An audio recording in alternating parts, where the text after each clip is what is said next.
بسم الله الرحمن الرحيم نحمده ونصلي على رسوله الكريم أما بعد فقد قال الله سبحانه وتعالى في القرآن المجيد والفرقان الحميد فأعوذ بالله من الشيطان الرجيم بسم الله الرحمن الرحيم يا أيها الذين آمنوا أطيعوا الله وأطيعوا الرسول وأولي الأمر منكم فإن تنازعتم في شيء فردوه إلى الله والرسول صدق الله العظيم سبحان ربك رب العزة عما يصفون وسلام على المرسلين والحمد لله رب العالمين اللهم صل على سيدنا محمد وعلى آل سيدنا محمد وبارك وسلم.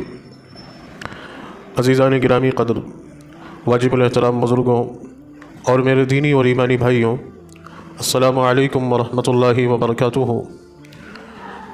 میرے عزیزوں اور بزرگوں، انسان کی زندگی کے 3 حصے ہوتے ہیں.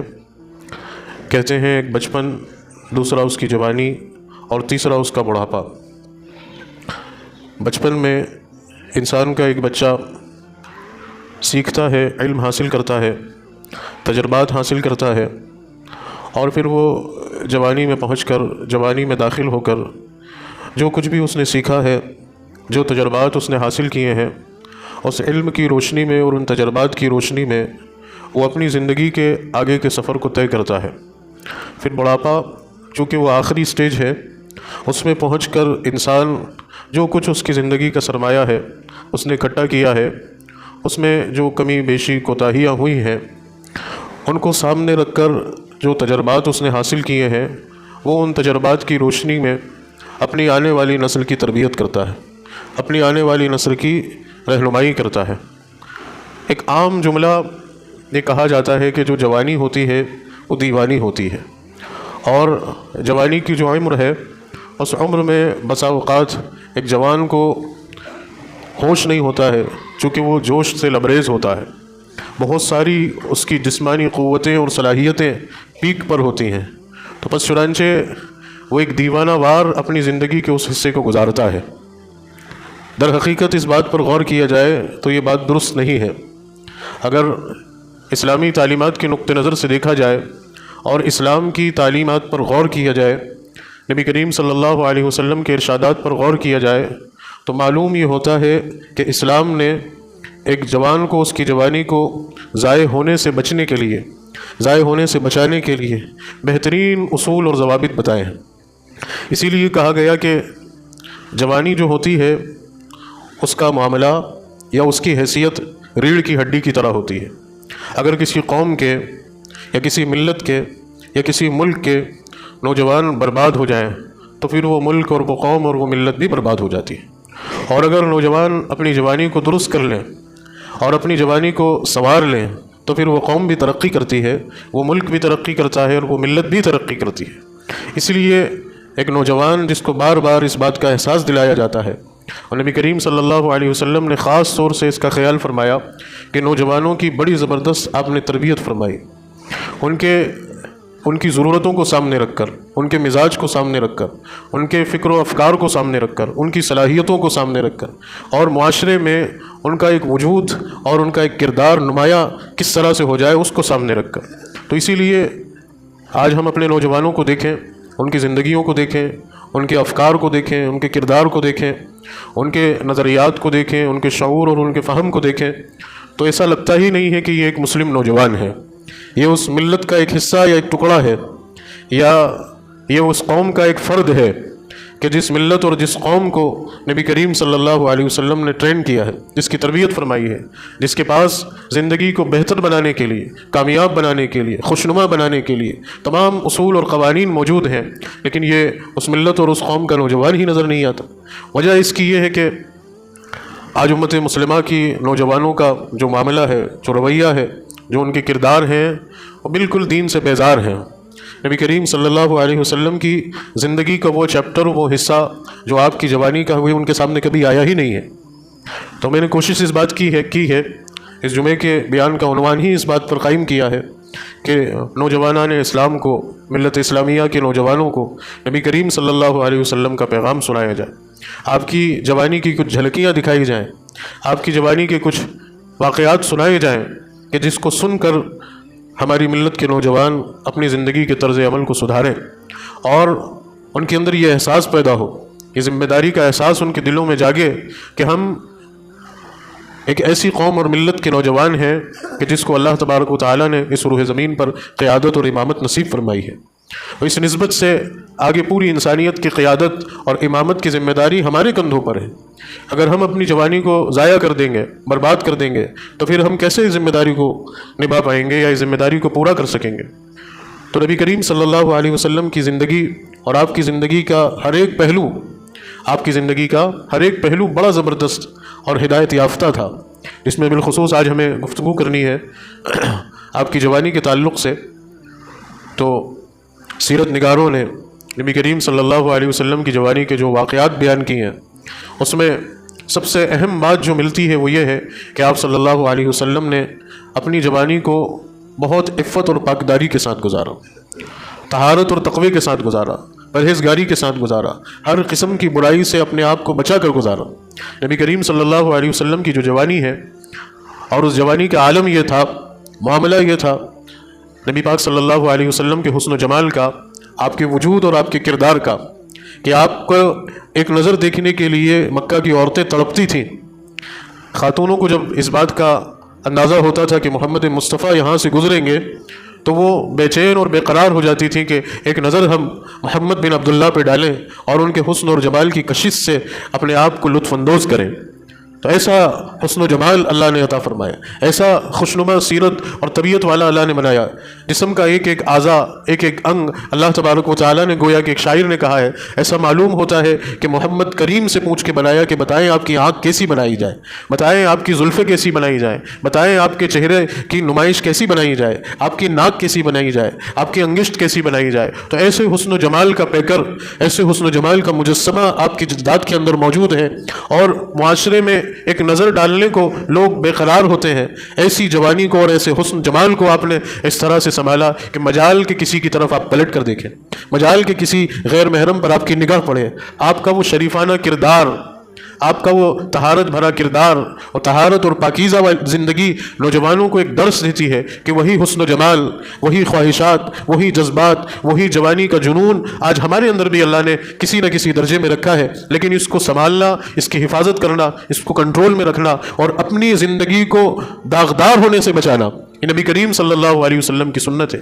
اپنی عفت اور پاک دامنی کا لحاظ اور خیال کرنا کہ لاکھ بے حیائی کا اور یانیت کا، ننگے پن کا بازار گرم ہو اور ہر طرف ننگا پن اور بے حیائی ہو، لیکن ہم تو محمد مصطفیٰ صلی اللہ علیہ وسلم کے امتی ہیں، ہمیں تو نبی کریم صلی اللہ علیہ وسلم کی سیرت سے یہ سبق ملا ہے، یہ نصیحت ملی ہے کہ ہم اپنی جوانی کی حفاظت کریں، اپنے کردار کی حفاظت کریں، اپنی پاک دامنی، اپنی عفت کی حفاظت کریں۔ اور عموماً یہ جو جوانی ہوتی ہے اسی میں انسان بہکتا ہے اور یہیں پر شیطان کی مکر و فریب کی چالوں میں وہ پھنستا ہے۔ تو یاد رکھیے اس عمر میں نبی کریم صلی اللہ علیہ وسلم کی اس عفت اور پاک دامنی والی زندگی کو کہ نبی کریم صلی اللہ علیہ وسلم نے نگاہ اٹھا کر بھی کسی کو نہیں دی، ایسی پاکیزہ زندگی اپنے گزاری۔ تو یہ ایک درس و نصیحت ہے۔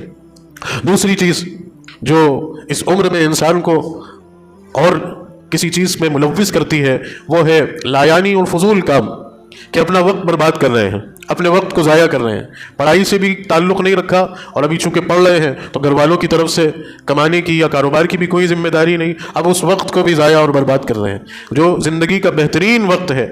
اگر کسی انسان کو اپنی زندگی میں پڑھنے کا موقع مل جائے تو اسے لاکھوں بار اللہ کا شکر ادا کرنا چاہیے کہ اس رب کریم نے اسے اپنے آپ کو بنانے کا موقع فراہم کیا۔ آپ دیکھیں دنیا میں ایسے سینکڑوں بچے آپ کو مل جائیں گے کہ جن کے پاس پڑھنے کا کوئی نظم و ضبط نہیں ہوتا، پڑھنا تو چاہتے ہیں لیکن وہ پڑھائی کے اخراجات برداشت نہیں کر سکتے، ان کے پاس مواقع نہیں ہوتے، ان کے والدین اتنے مضبوط نہیں ہوتے، یا ان کے سر پہ باپ کا سایہ نہیں ہوتا کہ جو ان کی کفالت کرے، ان کی پڑھائی کے اخراجات کو پورا کرے، ان کی فیس ادا کر سکے اور بہترین اسکول میں یا کالج میں یا یونیورسٹی میں ان کو داخلہ دلا سکے اور وہ اطمینان سے پڑھائی کر سکے۔ ایسے سینکڑوں بچے ملیں گے جو تڑپ رہے ہیں، ترس رہے ہیں۔ تو کیا ان بچوں پر وہ بچے غور نہیں کرتے کہ جن کو اللہ نے موقع دیا ہے، جن کے سر پہ ابھی باپ کا سایہ ہے اور باپ کی مالی حیثیت بھی مضبوط ہے، یا باپ جیسے تیسے جو ہے پڑھا رہا ہے، تو وہ کیوں اپنا وقت برباد کر رہے ہیں؟ کیوں وہ اپنی صلاحیت کو ضائع کر رہے ہیں؟ وہ ایک ایک لمحہ، وہ ایک ایک منٹ، وہ ایک ایک پل جو ان کا قیمتی ہے پڑھنے کا اور اپنے آپ کو قابل بنانے کا، وہ کیوں برباد کر رہے ہیں؟ تو اس تعلق سے بھی نبی کریم صلی اللہ علیہ وسلم کی زندگی سے ہمیں یہ نقطہ ملتا ہے کہ آپ نے کبھی اپنا وقت ضائع نہیں کیا فضول کاموں میں، لایانی چیزوں میں کہ دوستوں کے ساتھ گھوم رہے ہیں, ادھر گٹر مستی ادھر گٹر مستی ادھر سیر تفریح, بغیر مقصد اور بغیر مطلب کے ایک لمحہ نہیں گزرا ہے محمد الرسول اللہ کا. تبھی تو پوری انسانیت کی امامت اور رشد و ہدایت کی ذمہ داری نبھا پائے, چونکہ اللہ نے تو آپ کو بنایا ہی اس کام کے لیے تھا, لیکن آپ کی ذات جو ہے وہ رہتی دنیا تک کے انسانوں کے لیے ذریعہ نمونہ ہے, اور جو ہے وہ اسوہ اور حسنہ ہے, اسوہ حسنہ ہے. تو یہ سبق ہمیں ملتا ہے کہ وقت کو ضائع نہیں کرنا, وقت کو برباد نہیں کرنا فضول کاموں میں اور لاپرواہ اور غیر سنجیدہ دوستوں کی دوستی میں. اگلی چیز جو ہے وہ یہ ہے کہ آپ نے اپنے آپ کو رسم و رواج کی جو خرافات تھی یا شرک و بدعت کے جو رسومات تھی ان سے اپنے آپ کو دور رکھا. ان چیزوں میں کبھی آپ شریک نہیں ہوئے. آپ کا بچپن بھی اور آپ کی جوانی بھی اور نبوت سے پہلے کا وقت بھی مکہ مکرمہ میں جو مشرکانہ رسومات ہوتی تھیں اور جو مشرکانہ میلے ٹھیلے لگتے تھے اور مشرکانہ روایات کو پورا کرنے کے لیے مکہ کے لوگ جہاں جمع کرتے تھے, محمد عربی صلی اللہ علیہ وسلم ان میں سے کسی میں بھی شریک نہیں ہوتے تھے, ان سے پرہیز کرتے تھے, اعراض کرتے تھے. اور ان معبودان باطل کے عبادت کرتے ہوئے جب آپ لوگوں کو دیکھتے تھے تو آپ کے دل کے اندر بے چینی پیدا ہوتی تھی, اور یہ آپ کے دل کے اندر یہ تاثرات اور یہ خیالات پیدا ہوتے تھے کہ یہ لوگ کیسے بے وقوف ہیں کہ یہ مٹی سے بنے ہوئے اور پتھر سے بنے ہوئے بتوں کو پوجتے ہیں, یہ کیسے ان کے لیے معبود ہو گئے. لیکن آج افسوس صد افسوس ہم اپنے نوجوانوں کو دیکھتے ہیں کہ وہ اپنی زندگیوں کو کہاں برباد کر رہے ہیں. شرک اور کفر کے جو میلے ٹھیلے ہیں, جہاں بازار گرم ہے, جہاں یہ خرافات انجام دی جا رہی ہے, وہاں وہ جا رہے ہیں. اب سمجھانے سے بھی نہیں سمجھتے, بار بار کہا جا رہا ہے, بار بار سمجھایا جا رہا ہے, لیکن اس کے باوجود بھی نہیں سمجھ رہے. تو یہ ہماری پوری قوم کا سرمایہ ضائع ہو رہا ہے. یہ چند لڑکے یا چند نوجوان ان جگہوں پر جا کر اپنا وقت برباد نہیں کر رہے, بلکہ ہماری قوم اور ہماری ملت کا قیمتی سرمایہ برباد ہو رہا ہے.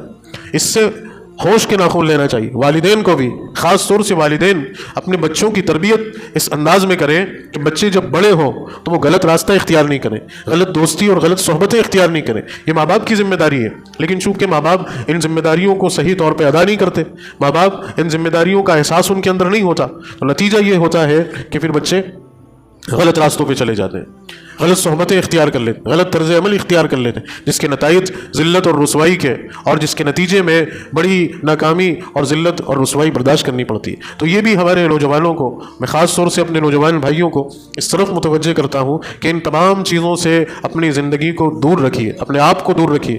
کیا واقعات آپ نہیں سن رہے یا آپ اور ہمارے سامنے نہیں آ رہے کہ کتنا نازک دور اور مرحلہ ہے کہ جس میں مسلمانوں کو ہر اعتبار سے بدنام کرنے کا یا ان کے اوپر غلط الزامات لگانے کا ایک بازار گرم ہے. لوگ ذرا سا موقع نہیں چھوڑتے, لیکن اس کے باوجود بھی کچھ, میں کیا لفظ بولوں ان کے لیے, ضرورت تو اس بات کی ہے کہ ان کی بھی اصلاح کی جائے, ان کو بھی سمجھایا جائے, لیکن افسوس ہوتا ہے, تکلیف پہنچتی ہے. اتنا کچھ ہونے کے باوجود بھی مسلم لڑکے جو ہے ان پنڈالوں میں جا رہے ہیں.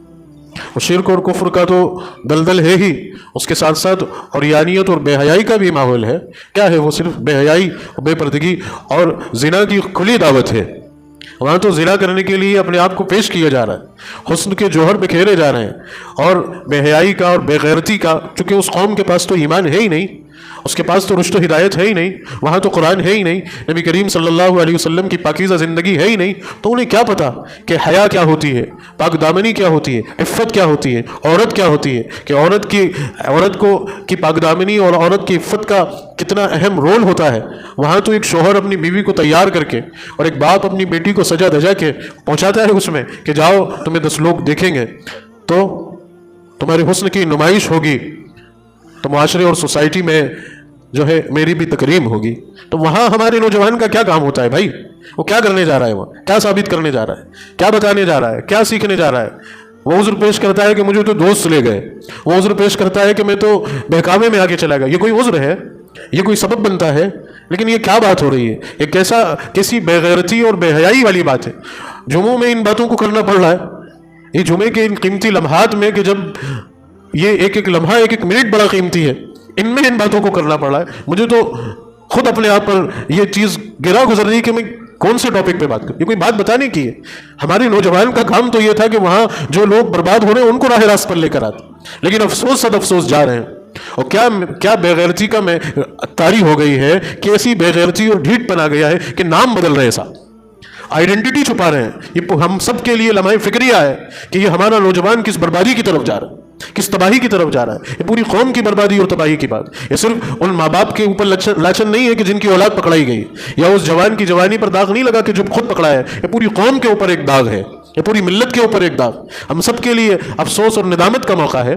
تو یہ بات کہہ میں اس لیے رہا ہوں کہ یہ کچھ تو احساس ہمارے اندر پیدا ہو, کچھ تو شعور ہمارے اندر آئے, کچھ تو ہم سمجھیں ان سب چیزوں کو کہ بھائی یہ ہمارے کام نہیں ہے, یہ ہمیں سازگار نہیں دیتے, یہ ہماری چیزیں نہیں ہیں. ان تمام چیزوں اور ان خرافاتوں سے ہمارا کیا واسطہ, کیا تعلق ہمارا ان سے؟ ہماری جوانی اور ہماری زندگی تو ایسی ہونی چاہیے کہ محمد مصطفیٰ صلی اللہ علیہ وسلم کی جوانی کو آپ دیکھیے, آپ بھی معاشرے میں رہے, آپ کی بھی دوستی رہی ہے. آپ کے زمانے میں بھی خرافاتیں تھیں اور شراب نوشی اور جوا اور زنا عروج پر تھا کہ بغیر شراب کے کام ہی نہیں چلتا تھا, اور بغیر زنا کے کسی مرد کی مردانگی ثابت ہی نہیں ہوتی تھی, اور بغیر جوئے کے کوئی جوان رہ ہی نہیں پاتا تھا. ایسی گندگی میں اور ایسی بے حیائی اور ایسی برائی میں آپ صلی اللہ علیہ وسلم نے اپنے کردار کو پاک رکھا, اپنے آپ کو پاک رکھ کے ہمیں درس دیا ہے. میں نہیں سمجھتا کہ آج کا نوجوان کوئی اتنا مجبور یا اتنا معذور ہو کہ جتنا مجبور اور جتنا معذور اس وقت کا کوئی نوجوان ہوتا تھا. لیکن پھر بھی کیا ہو رہا ہے, آج ہم دیکھیں کہ شراب نوشی اور نشاور چیزوں کا استعمال یہ زیادہ بڑی تعداد میں مسلم محلوں میں, مسلم علاقوں میں, مسلم بچوں میں ہو رہا ہے, کر رہے ہیں. کوئی روکنے والا نہیں, کوئی سمجھانے والا نہیں, کوئی ہاتھ پکڑنے والا نہیں. اور زنا, اللہ کی پناہ, اللہ کی پناہ, اللہ ہم سب کے اوپر رحم فرمائے. فرماتے ہیں کہ زمین کے جس حصے پر زنا ہوتا ہے, زمین کی جس ذرا سے ٹکڑے پر زنا ہوتا ہے, وہ زمین کا وہ ٹکڑا اور وہ حصہ اللہ کی پناہ مانگتا ہے کہ کیا میں اس بے حیائی کے لیے بنایا گیا تھا. اور جس جگہ پر زنا ہوتا ہے چاروں طرف 40 مکانات تک برکتیں اٹھا لی جاتی ہیں, نحوستیں نازل کی جاتی ہیں, بلائیں اور مصیبتیں اترتی ہیں. اللہ کی پناہ, اللہ حفاظت فرمائے. کیا آج یہ عام نہیں ہو گیا؟ کیسی بے حیائی مسلم معاشرے میں, اور جوا, اور یہ کتنی گھنونی چیز ہے, کتنا گھنونا عمل ہے. اس کو حرام قرار دیا شریعت نے, اس کو ناجائز قرار دیا شریعت نے. یہ عام ہو گیا. چھوٹے چھوٹے بچے جوا کھیل رہے ہیں, وہ سمجھدار لوگ جوا کھیل رہے ہیں, نماز پڑھنے والے لوگ جوا کھیل رہے ہیں, ٹوپی پہن کے لوگ جوا کھیل رہے ہیں, اور ان پانڈالوں میں جا کے بیٹھ کے جوا کھیل رہے ہیں. مجھے تو ایک صاحب نے بتایا کہ ذرا ایک صاحب کا پچھلے کئی جمعوں سے اصرار آ رہا تھا اس بات پہ, اور وہ بار بار کہہ رہے تھے کہ یہ جتنے بھی پانڈال یہ سجتے ہیں, ان میں جو لائٹوں کا انتظام ہوتا ہے, بڑی بڑی دیویاں جو بیٹھتی ہیں, یہ سب ہمارے لوگوں کی معون منت ہوتی ہیں. وہاں ایک بڑی تعداد ہمارے لوگوں کی جلوہ افروز ہوتی ہے. وہ ہمارے لوگ وہاں بڑے جلوہ گر ہوتے ہیں, اور وہ بیٹھ کر بڑی اپنی شان و شوکت کے ساتھ, اپنی آئیڈینٹی کے ساتھ وہ اپنے پیترے اور اپنی صلاحیتوں کا مظاہرہ کرتے ہیں. ذرا آپ اس پر بھی بولیے. لیکن میں نے سوچا کہ کیا مسجد کے ممبر و محراب کو ان ناپاک چیزوں سے میں وقت ضائع کیا جائے. لیکن کیا کریں, مجبوری ہوتی ہے. یہاں تک بولنا پڑ رہا ہے ایک مسجد کے امام کو کہ بھائی جوا مت کھیلو. مجھے تو خود اپنے آپ میں شرم آ رہی ہے کہ میں ایسے لوگوں کی امامت کر رہا ہوں کہ مجھے بولنا پڑ رہا ہے کہ آپ جوا مت کھیلو. اللہ کی پناہ, اللہ رحم فرمائے. کیا حال ہو گیا ہمارے. اللہ اس امت مسلمہ کو راہ راست پر آنے کی توفیق نصیب فرمائے, ہدایت پر آنے کی توفیق نصیب فرمائے. وہاں بہن بیٹیوں کی عزتیں لٹ رہی ہیں, وہاں بہن بیٹیوں کی عزتیں اپنی پامال کر رہی ہیں, لیکن یہاں قوم کے باصلاحیت لوگ, قوم کے رسورداخ لوگ وہ جوا کھیل رہے ہیں, وہ زنا کر رہے ہیں. ہم کیا جواب اللہ کو دیں گے, کیا جواب ہم اللہ کو دیں گے؟ امت مسلمہ کا ایک ٹکڑا جگر, ایک حصہ سرزمین فلسطین پر, وہ فلسطینی مسلمان لہو لحال ہیں. ظلم و ستم کے پہاڑ, سال گزرا ہے. یہ 7 اکتوبر سے ہی وہ معرکہ شروع ہوا, آج پورا سال گزر گیا. 15 سے 17 ہزار بچے شہید ہو گئے, 18 سے 20 ہزار اور اس سے بھی بڑی تعداد میں بچے یتیم ہو گئے. وہاں بہنوں کو اپنے سر پر کو چھپانے کے لیے کپڑے موجود نہیں ہیں, وہ روکھی سوکھی روٹی کھا کر وہ لوگ زندگی گزار رہے ہیں, لیکن اللہ کے دین پر مضبوطی سے قائم ہیں, اللہ کے دین کو مضبوطی سے تھامے ہوئے ہیں. دنیا کی ظالم ترین طاقتوں اور مضبوط ترین طاقتوں کے سامنے وہ ڈٹے اور جمے ہوئے ہیں. آج بھی ان کا ہمت اور ان کا حوصلہ نہیں ٹوٹ رہا ہے. اگر انہیں یہ بتایا جائے کہ جو کلمہ تم پڑھتے ہو لا الہ الا اللہ محمد رسول اللہ کا, اور دنیا کے دوسرے ملکوں کے مسلمانوں سے جو تمہیں توقعات ہیں, وہ اصل میں مسجد اقصیٰ کی حفاظت کرتے ہوئے جان کی بازی اس لیے لگا رہے ہیں کہ ہمیں مسجد اقصیٰ میں نماز پڑھنے کا موقع ملے. آج انہیں بتایا جائے کہ جن لوگوں کے خاطر تم اپنے بچوں کو ذبح کروا رہے ہو, اپنے جوانوں کو تم جو ہے شہید کروا رہے ہو, آج اسی قوم کے چند لوگ بیٹھ کے جوا کھیل رہے ہیں, اسی کلمے کے پڑھنے والے چند نوجوان زنا کر رہے ہیں, اسی کلمے کے پڑھنے والے چند لوگ جو ہے وہ نشہ کر رہے ہیں. آج ان کے دلوں پہ کیا گزرے گی؟ ہونا تو یہ چاہیے تھا کہ ہم اپنی زندگی کو اب بدل لیں, اپنی زندگی کے طرز عمل کو اب بدل لیں, اپنے ایک ایک روپیے کو ہم بچا کر ان کے تحفظ کے لیے, ان کی ضرورتوں کے لیے ہم وہ پہنچانے کا نظم و ضبط بنائیں, یا کم از کم پاک دامن زندگی گزار کر یہاں بیٹھ کے ان کے حق میں دعا کریں. کیسے دعا قبول ہوگی؟ ایک گناہ کرنے والے شخص کی دعا قبول ہوگی، ایک شراب پینے والے کی دعا قبول ہوگی، ایک زنا کرنے والے کی دعا قبول ہوگی، ایک جوا کھیلنے والے کی دعا قبول ہوگی۔ آپ دعا کا نذرانہ نہیں پہنچانا چاہتے ہیں نا، تو اس کے لیے تو آپ کو متقی اور پرہیزگار بننا پڑے گا، تو وہ بھی نہیں دے پا رہے ہم اپنے ان بھائیوں کو۔ کیسی ہم سب کے اوپر یہ اللہ کی لعنت برس رہی، اللہ کی پناہ۔ اگر میرے ان الفاظ کو سن کر بھی اگر کوئی اپنے طرز زندگی کو نہیں بدلے تو پھر اب وہ جانے اور اللہ جانے، وہ سمجھے اور اللہ اس کے ساتھ جو معاملہ کرے۔ اللہ ہم سب کی حفاظت فرمائے۔ سب سے زیادہ ان تمام چیزوں سے بچنے کا مستحق میں اپنے آپ کو مانتا ہوں۔ میں یہ جو بات کہہ رہا ہوں آپ لوگوں کو نہیں کہہ رہا، میں اپنی ذات کو کہہ رہا ہوں، میں اپنے آپ کو بچانے کے لیے کہہ رہا ہوں۔ یہ الفاظ جو میری زبان سے ادا ہوئے ہیں، اللہ سب سے پہلے ان چیزوں سے بچنے کی حفاظت مجھے بخشے اور مجھے استقامت دے کہ میں ان تمام خرافات سے بچوں۔ پھر یہ آپ کے لیے، آپ یوں مت سمجھیں کہ یہ ہمیں طنز کر رہے ہیں۔ بڑی مشکل سے تو 8 دن میں پڑھنے آتے ہیں صاحب، اور بڑی مشکل سے تو جو ہے مسجد کی طرف رغبت ہو رہی اور ان کو رگڑ دیا، ان کو گھسیٹ دیا، تو میں اپنے لیے بھی کہہ رہا ہوں اس سے بچنا اور اس سے دور رہنا میری بھی اپنی ذمہ داری ہے۔ تو ان تمام چیزوں سے ہمیں اپنے آپ کو دور رکھنا چاہیے، ان تمام چیزوں سے ہمیں اپنے آپ کو بچانا چاہیے۔ اور جی اللہ نے یہ جو زندگی دی ہے اور اللہ تبارک و تعالیٰ نے یہ جوانی دی ہے، یہ مال دیا ہے، ان تمام چیزوں کا صحیح استعمال کرنا چاہیے، کیونکہ کل قیامت کے دن کسی بھی شخص کے قدم اس وقت تک اپنی جگہ سے نہیں ہلیں گے جب تک کہ اس سے 4 سوال نہ کر لیے جائیں۔ سب سے پہلا سوال ہوگا کہ ہم نے جو عمر دی تھی، چاہے وہ 10 سال کی ہو یا وہ 50 سال کی ہو، اپنی اس عمر کو کہاں صرف کیا، کہاں لگایا آپ نے اپنی عمر کو؟ انسان سے پوچھا جائے گا، کیا مال کمانے میں لگایا، یا گھومنے پھرنے میں لگایا، یا عالیشان مکانات بنانے میں لگایا، لگژری کاریں خریدنے میں اس کو جو ہے اپنے وقت کو لگایا، یا کاروبار کو بڑھانے میں لگایا؟ تو انسان نے جو کیا ہوگا وہ اس کا جواب دے گا۔ مال کمانے میں لگایا تو وہ مال کا، جائیداد بنانے میں لگایا تو وہ جائیداد کا۔ بہترین جواب یہ ہوگا کہ اللہ تو نے جو زندگی دی تھی اس زندگی کو تجھے راضی کرنے میں لگایا، کہ ہر کام کو تجھے راضی کرنے کے لیے کیا۔ مال بھی کمایا تو تجھے راضی کرنے کے لیے کہ 4 پیسے کما لوں گا تو میرے ہاتھ کے نیچے میری ماتحتی میں جو میرے گھر کے لوگ ہیں ان کی عافیت سے زندگی گزر سکے، اور اس کے بعد جو مال اضافی طور پر بچے گا اس مال کو ضرورت مند اور مستحقین پر خرچ کروں گا۔ اسلام مال کو کمانے پر پابندی نہیں لگاتا، کبھی بھی آپ کو اسلام کی تعلیمات میں یا قرآن میں یا اللہ کے رسول صلی اللہ علیہ وسلم کی احادیث میں یہ بات نہیں ملے گی کہ کہیں پر مال کو کمانے سے روکا گیا یا مال کو بڑھانے سے روکا گیا۔ قرآن نے تو یہ تاکید کی ہے وَأَقِيمُوا الصَّلَاةَ وَآتُوا الزَّكَاةَ، کہ نماز قائم کرو اور پھر زکوٰۃ ادا کرو۔ بھائی زکوٰۃ کس کے اوپر واجب ہو رہی؟ مالدار پر۔ تو زکوٰۃ کی ادائیگی کا یہ حکم اس بات کی طرف اشارہ کر رہا ہے کہ مال کماؤ، مال اس غرض سے کماؤ کہ اپنے اس مال کو اپنے اوپر بھی خرچ کریں گے، اپنے اہل و عیال پر بھی خرچ کریں گے۔ اپنے اہل و عیال پر خرچ کرنا اور ان کی ضرورتوں کو پورا کرنا، ان کی جائز ضرورتوں کو پورا کرنا، یہ بھی ایک ثواب کا عمل ہے، یہ بھی ایک ثواب کی بات ہے۔ اور اس کے بعد جو بچ جاتا ہے، جو سیونگ ہو جاتا ہے، اپنی تمام ضرورتیں پوری کرنے کے بعد اب اس مال کو مستحقین پر خرچ کرنا، یہ بہترین عبادت ہے، اللہ کو راضی کرنے والی عبادت۔ تو مال کمایا اور مال کما کے اللہ کے مستحقین بندوں پر خرچ کیا تو یہ بھی اللہ کامیاب فرمائے گا۔ یا پھر مال کمایا صرف اپنے لیے، سگے بھائی تک کا خیال نہیں رکھا، سگا بھائی جو ہے وہ بیچارہ پریشان ہو رہا ہے۔ آج معاشرے کی حالت یہ ہے کہ ایک بھائی اپنے مالدار بھائی سے قرض لینے کی بھی ضرورت نہیں جٹا پاتا، کیونکہ پتہ ہے اس کو کہ میرا بھائی احساس مند ہوتا، اس کے اندر ذرا بھی غیرت ہوتی تو مجھے یہ دن نہیں دیکھنا پڑتا، وہ دوسروں سے قرضہ لے رہا ہے۔ ایک ابھی کچھ روز پہلے میرے پاس ایک صاحب آئے، انہوں نے مجھ سے کہا کہ مجھے ملنا ہے۔ میں نے کہا ٹھیک ہے بھائی، عصر کی نماز کے بعد مل لو۔ وہ عصر کی نماز کے بعد آئے اور اتنی شدید مجبوری کا اظہار کیا اور روتے ہوئے انہوں نے یہ بات کہی کہ اگر مجھے اس بات کا خوف نہیں ہوتا کہ خودکشی کرنے والے کو اللہ معاف نہیں کرے گا، اتنے شدید حالات ہیں کہ میں ذرا تاخیر نہیں کرتا، میں جو ہے پھانسی کے پھندے پہ جھول جاتا۔ تو مجھے خود حیرانی ان کو اوپر سے نیچے دیکھتے ہوئے کہ آپ کیا بات کر رہے ہیں، بہت اچھے گھر کے، بہت دیندار گھرانہ۔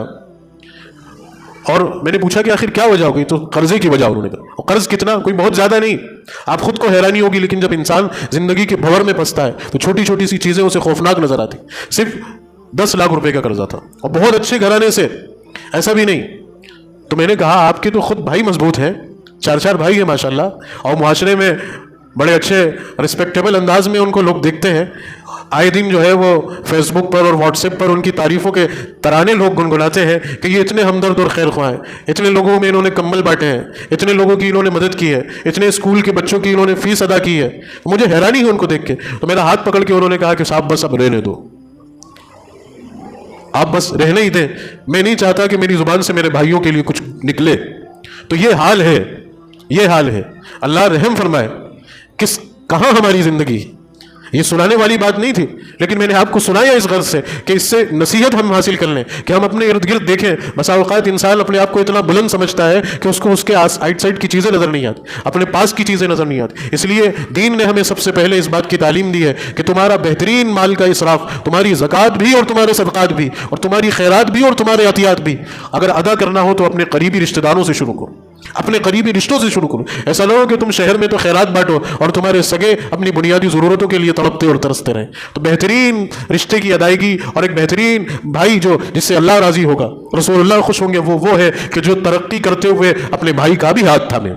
جس طرح وہ اپنی اولاد کے لیے سوچتا ہے اسی طرح وہ اپنے بھائی کے لیے بھی سوچے، وہ اپنے بھائی کو بھی آگے لے کر بڑھے، وہ اپنے بھائی کو بھی ساتھ لے کر بڑھے. اللہ کرے یہ مزاج ہمارا پیدا ہو جائے. صحابہ کرام کی عظیم مثال ہمیں ملتی ہے کہ جب صحابہ کرام مکہ مکرمہ سے ہجرت کر کے مدینہ منورہ آئے، سب کچھ چھوڑ کے آ گئے، جو تھا سب کچھ چھوڑ دیا اللہ کے لیے، اللہ کے رسول کے لیے اور اللہ کے دین کے لیے. اب مدینے میں آ گئے، اب نہ گھر ہے، نہ دکان ہے، نہ کھیت ہے، نہ کاروبار ہے، کچھ بھی نہیں ہے. تو ان مہاجر صحابیوں کی، ان مہاجر بھائیوں کی، انصار صحابیوں نے اتنی زبردست بھائی چارے کی مثال پیش کی ہے کہ اللہ کے رسول صلی اللہ علیہ وسلم کے پاس خاموشی سے مدینے کے انصار صحابہ کہے جاتے تھے کہ اللہ کے رسول، اگر اب کوئی ہجرت کر کے ہمارا کوئی مسلمان بھائی آئے تو آپ ہمیں خدمت کا موقع دیجیے، آپ ہمیں خدمت کا موقع دیں. آج تو حال یہ ہے کہ جو ہے وہ بھی چھپا لیتے ہیں. ایک پلاٹ اگر خریدا تو اپنے سگے بھائی کو ہی نہیں بتانا ہے. وہاں انصار اللہ کے رسول سے کہتے تھے کہ یا رسول اللہ ہمیں خدمت کا موقع مل جائے. اور باریاں لگتی تھیں. ایک مہمان آئے اور پتہ چلا ان کو ساتھ لے جانے کے لیے 4 لوگ کھڑے ہو گئے، ہم لے جائیں گے، ہم لے جائیں گے، ہم اپنے یہاں رکھیں گے، ہم اپنی جائیداد میں سے حصہ دیں گے، ہم اپنے گھر میں سے حصہ دیں گے، ہم جو ہے ان کے لیے یہ کرنے کو تیار ہیں. تو یہ معاشرہ اللہ کے رسول صلی اللہ علیہ وسلم نے قائم کیا تھا، اور اس معاشرے کی ان خوبیوں کو دیکھ کر غیر لوگ متاثر ہو کر اسلام میں داخل ہوئے کہ یہ ہے مسلمان اور یہ ہے اسلام، کہ جو بھائی سگے بھائی نہیں ہیں، ایک ماں باپ کے بھائی نہیں، صرف قومی اور مذہبی ان کا رشتہ ہے، اور اس کے خاطر یہ اپنی جائیدادوں کو تقسیم کر رہے ہیں. تو کتنا بہترین دین ہے یہ، کتنا بہترین مذہب ہے یہ. تو اس کو دیکھ کر لوگ متاثر ہو کر اسلام میں داخل ہوئے. اور آج کیا ہو رہا ہے کہ عدالتوں میں سگے بھائیوں کے مقدمے چل رہے ہیں، سگے بھائی آپس میں لڑ رہے ہیں، ایک نے کیس دائر کروایا، دوسرے نے کیس دائر کروایا. تو یہ صورتحال ہم خود اسلام کو اپنے ہاتھ سے، اسلام کی چھبی کو میلا کرنے والی پیدا کریں. تو کیا پوچھا جائے گا کہ آپ کو جو عمر دی ہے اس کو کہاں صرف کیا. دوسرا سوال ہوگا آپ کو جو جوانی دی ہے اس جوانی کو کہاں لگا کر آئے. یہ جوانی کے بارے میں اور جوانی کے ایک ایک منٹ کے بارے میں اللہ کے یہاں سوال ہوگا.